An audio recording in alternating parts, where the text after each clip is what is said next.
l'invité de la matinale. KTO Radio. Le samedi saint, c'est le jour du silence où les chrétiens se souviennent de la mort du Christ avant sa résurrection célébrée dans la nuit de Pâques. Comment vivre ce silence? Quel est son sens? Comment lui faire une place dans nos vies souvent bruyantes? Autant de questions que certains d'entre vous se posent peut-être ce matin. Pour y répondre, nous recevons depuis le Périgord Mère Bénédicte. Bonjour. Bonjour Maxence. Merci d'être avec nous sur KTO Radio. Vous êtes une religieuse cistercienne, mère abbesse de l'abbaye Notre-Dame de Bonne-Espérance à Échourgnac. Dites-nous un mot pour débuter sur votre communauté. Eh bien, nous sommes une communauté d'une vingtaine de sœurs implantées en Périgord depuis 100 ans. Nous avons une vie monastique cistercienne, contemplative, avec un accent sur la prière liturgique, le travail aussi. Voilà, donc 20 sœurs entre 30 et 99 ans.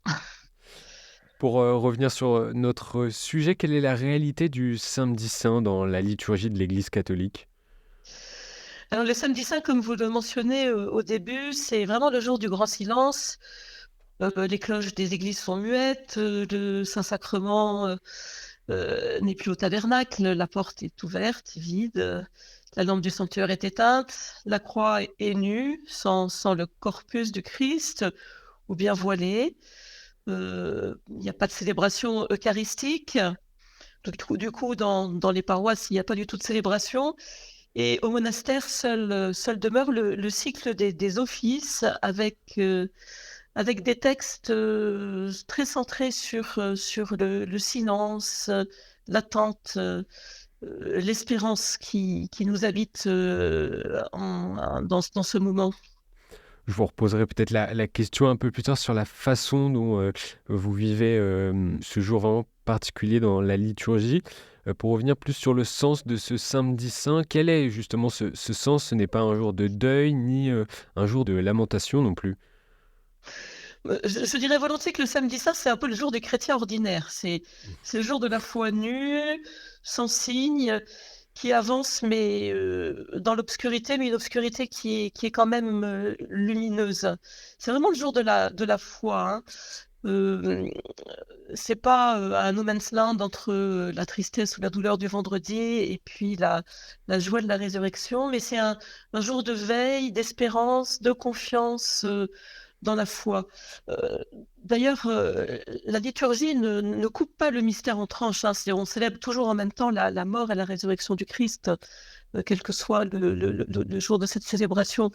Et peut-être certains le savent, mais le Triduum pascal, en réalité, ce n'est pas jeudi, vendredi, samedi, mais c'est bien vendredi, samedi, dimanche de Pâques, hein, de manière à unir les mystères de la passion et de la résurrection.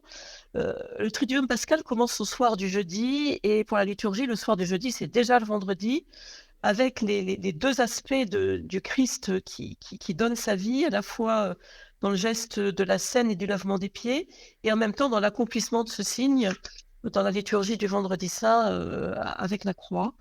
Et le samedi, c'est finalement cette mémoire que Dieu a assumé la réalité de la mort dans la condition humaine, hein. C'est-à-dire que dans la Passion, il n'y a pas uniquement le fait de mourir sur la croix, parce que mourir, ça implique aussi le fait d'être mort, et cela aussi, quelque part, Jésus a voulu le vivre.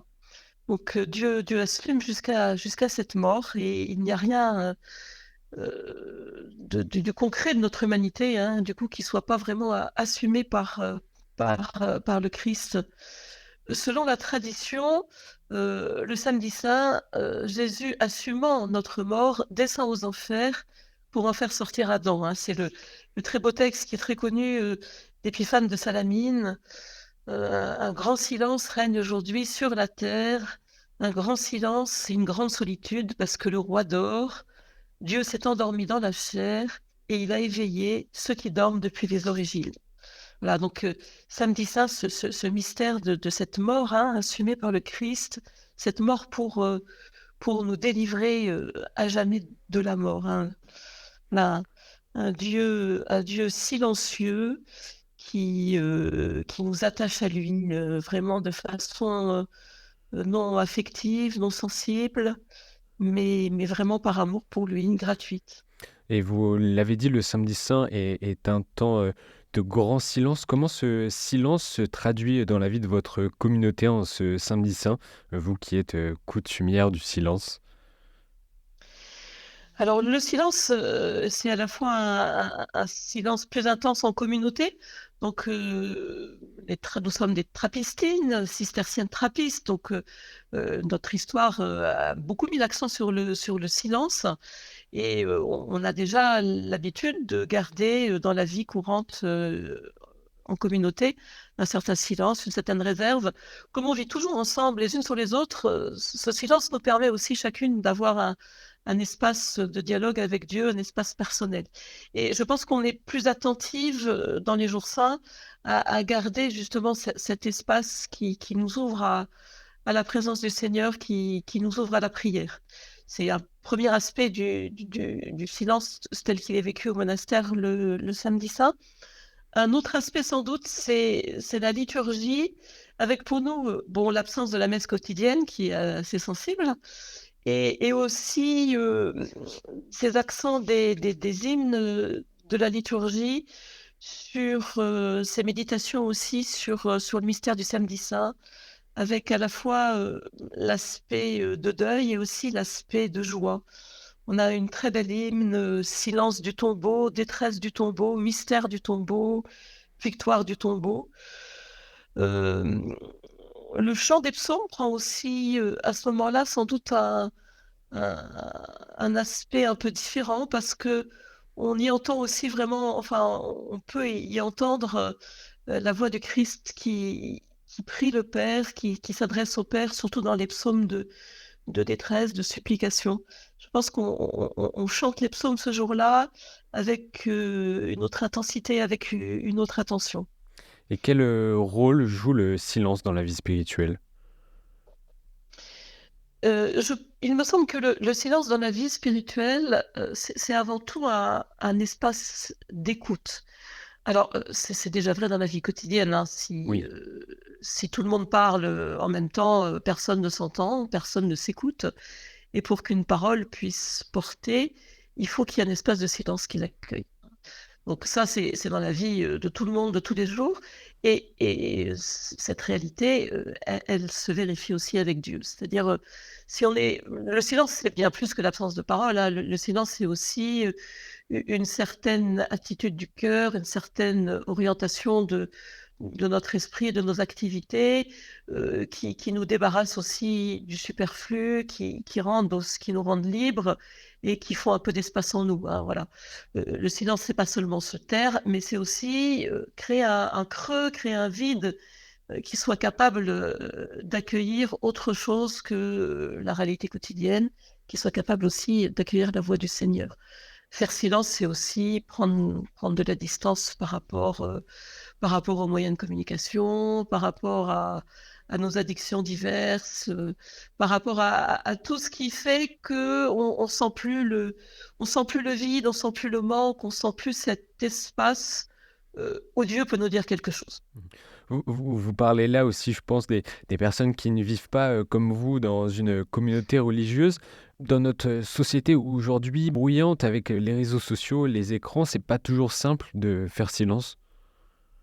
C'est vrai, c'est pas simple et même ce n'est pas forcément simple, pour nous, religieuses moniales cisterciennes parce que, bah, on est un petit peu comme tout le monde. C'est-à-dire qu'on peut aujourd'hui, c'est impossible de vivre sans internet, c'est impossible de Oui, vivre c'est vrai, oui. sans téléphone portable et c'est vrai que nous aussi, on a à être vigilante, on a à être attentive à nos usages, à la bonne gestion de nos usages parce que voilà, il y a un côté un peu addictif, un clic entraîne un clic, et on vient chercher une info et on est là toujours une demi-heure ensuite, hein.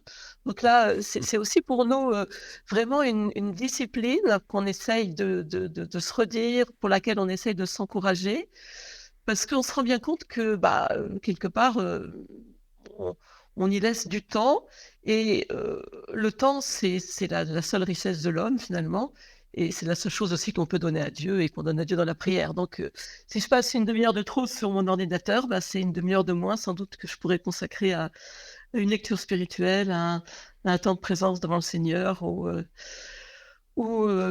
même à préparer, je sais pas, un chapitre pour ma communauté ou quelque chose. C'est quelque chose qui se vit aussi au service des frères et des sœurs et qui est aussi, avec la charité au service du Seigneur, hein. Et pour les auditeurs qui nous écoutent, quelles suggestions vous pourriez leur faire pour trouver ce silence intérieur? Bah, sans doute aussi, essayer de repérer en soi quels sont les lieux où c'est le plus bruyant, on va dire. Le plus brillant à la fois dans nos pensées, dans les Oui. pensées qui nous agitent, dans les pensées qui nous habitent et qu'on ressasse. Les lieux qui sont aussi le plus bruyants dans nos activités un peu superflues, dont on sent quelque part qu'elles nous font perdre du temps, qu'elles mangent notre temps. Et je pense que cette vigilance sur le bruit qu'il y a en nous, essayer de prendre des petits moyens pour la corriger. Il faut toujours mieux commencer par des petits moyens, hein, parce que si on se donne des grands objectifs, je ne toucherai plus à mon téléphone pendant une semaine, ça risque pas de fonctionner. Mais voilà, se donner des objectifs un petit peu réalistes qu'on peut ensuite augmenter par la suite pour, se donner aussi la joie de voir que, bah, oui, on y arrive et qu'on est capable de faire, cet espace pour le Seigneur dans nos vies. Et dans ce temps, mère Bénédicte, dans ce temps suspendu dans l'attente de la fête de Pâques, quelle prière aimeriez-vous partager?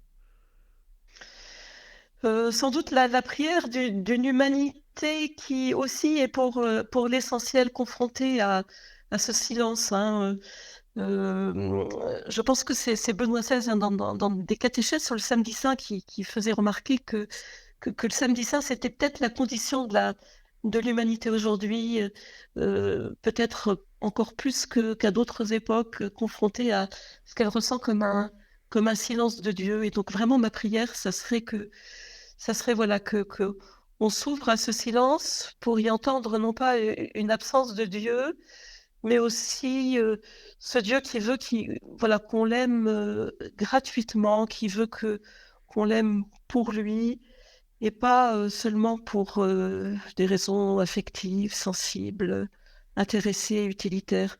Que tout le monde s'ouvre à ce Dieu, qui est si divin, qu'il sait aussi s'absenter et heu et nous laisser aussi, la place pour l'aimer vraiment en vérité.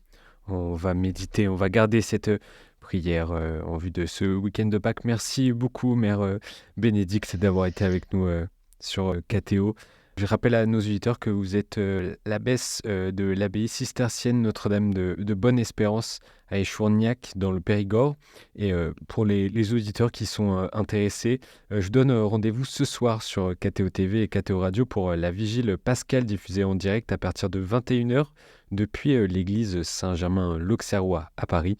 Bonne fête de Pâques, mère Bénédicte. Merci Maxence, bonne fête de Pâques à tous aussi. Oui, et à vous et à toute votre communauté. Au revoir. Au revoir. Merci.